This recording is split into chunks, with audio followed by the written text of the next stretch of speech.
that again. It's a rich thing.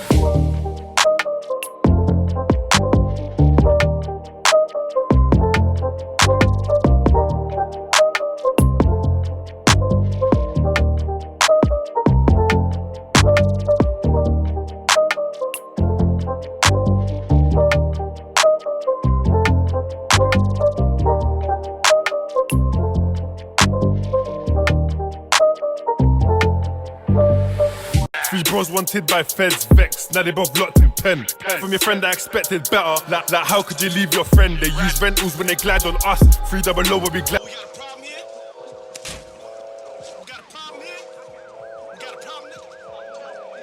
Oh, free all my niggas that didn't get bailed. You said that we ain't on piss. Yo, Sav, Cass, sit. Let's go lurk on the Vegas Strip. I get J's, big man like you getting whacked to slap. Couldn't even get on your train. He's lucky it ain't no hashtag, should've got ripped in and out like a madman.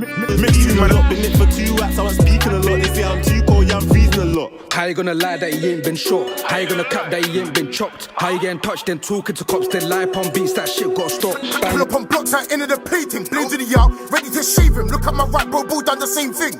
We got athlete pagans, their speed wheeze it twice. But I ain't gonna beat her, man, I'ma beat it. What's my beat it twice? My beat it, what's my beat it?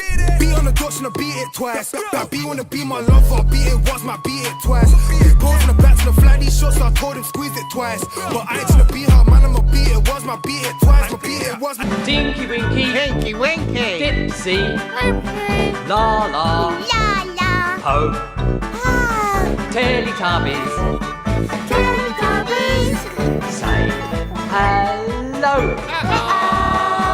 Oh, what are you lot saying? So for this one here, we're gonna be talking about the Teletubbies.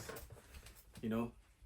The Teletubbies, Dipsy, La La, Po.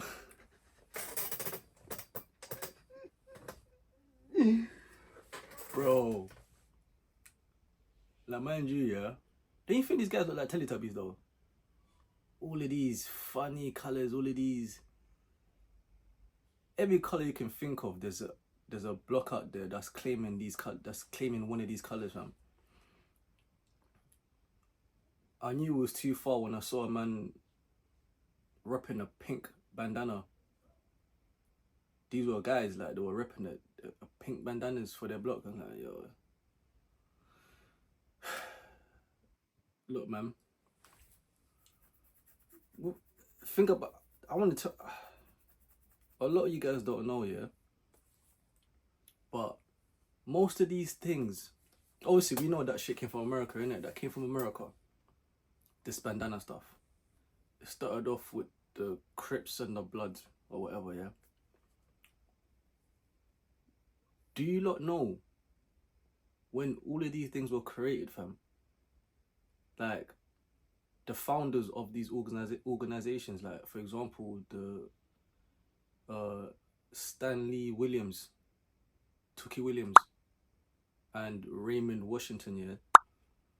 These were the guys that started the Crips, fam. Do you know how old they was when they started that shit, bro? These men were 17 years old, bro. 17 years old, deep that, fam. Yeah? The guy that started the Black Disciples and Gangster Disciples, I know they're two different things. But same with them, fam. David Barksdale, Larry Hoover and them, man. Them man were like 19, 18, but bro, these were young men when these things were created, when these rules and regulations came about, fam. Now, the reason why I'm mentioning the bandana stuff here, because of course it came from America, fam. If it wasn't for America, you wouldn't have that shit on your head, fam. Simple as that. The way you're gangbanging now, if it wasn't for the Crips and the Bloods out there, you wouldn't be gangbanging like that, fam. That's a fact. Same how now you're talking about smoking on this guy and doing this, that, and the third. That's Chicago stuff. That's the Black Disciples and the Gangster Disciples. If it wasn't for them, you wouldn't be doing that shit either, fam. So that's why it's relevant to the conversation, fam. It's a young man's sport. It's a young man's game. How are you gonna go into your late 20s, early 30s and you're still following these things? Man are still wearing colourful bandanas, fam. saying, yo, this is the block, fam. This is the block. Like, yeah. At least when they done it, they actually had a meaning behind that stuff. For a lot of you guys, there's no meaning behind it. You just woke up one day and thought, what color could we pick? What color could we pick that no one else is using? Or you just pick the color that's trending the most at the moment. Because when I grew up, that's like around the early 2000s, the main color was just red and blue, innit? Because that's when like the Crips and Blood stuff was like getting more popular or whatever. It was just red and blue, fam. A lot of people picking blue, a lot of people picking red, whatever.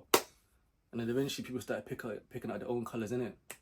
But there's no meaning behind them. That's the point I'm trying to make. There's no meaning behind it, and you can tell a young person came up with these things. Same here.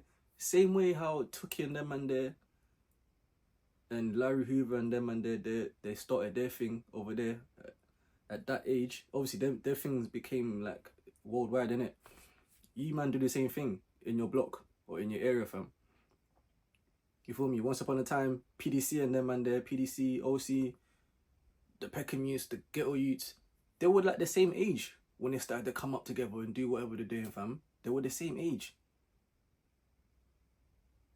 It's like, you can't keep hanging on to those type of things that you done when you were 16 and 17, bro. You have to grow. That's why it's called growth. Like, even Stanley Williams, my man, even like, obviously was facing death penalty and he ended up getting executed. But before that, my man literally denounced the cripping. He denounced it, telling the young boys, don't get involved in that, stay away from that, started writing books and to deter the young people from getting involved in all these type of things there, yeah. During his 20-plus years in prison, Williams claims to have seen the error in his ways.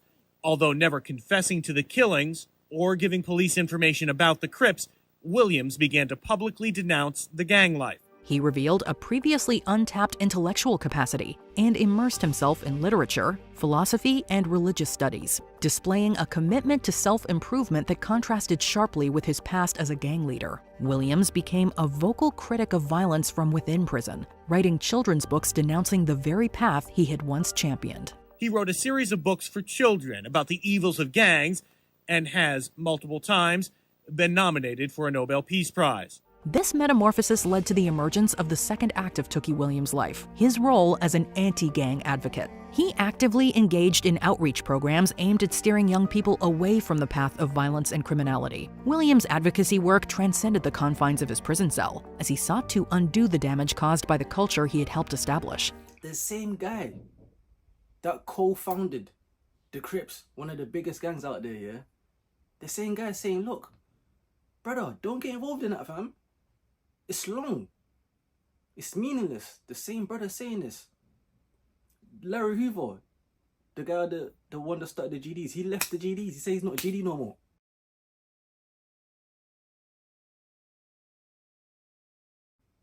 It's not progressive. He doesn't want nothing to do with it, fam. And these men are in their, I think my man's 70 something. Stan Tookie, I think he was in his 50s, I'm not too sure when he got executed. But they were old men by this time here, innit? But remember, they were young when they started these things. So you, in your 20s, in your late 20s, early 30s, and you're still doing all of these things here, fam, it doesn't make any sense, bro. That was some old stuff, fam. That was some stuff when we were young. Why you're basically following the instructions from a young G. If you actually deep it, fam. If you're still following those rules when you were a teenager and you're still following that type of mentality and you don't want to grow just because I can't do this, I can't do that, you're getting controlled by a little kid. You should know more, fam. So yeah, man. It's a mad one. It's a mad one, but I hope the younger kids are smarter than that, innit? They can see the mistakes that, you know, that we're doing and what we've done and whatnot, and they can make something out of it, innit? And realize guys, this shit's just, it's just bullshit, fam. You know, it doesn't add up at the end of the day.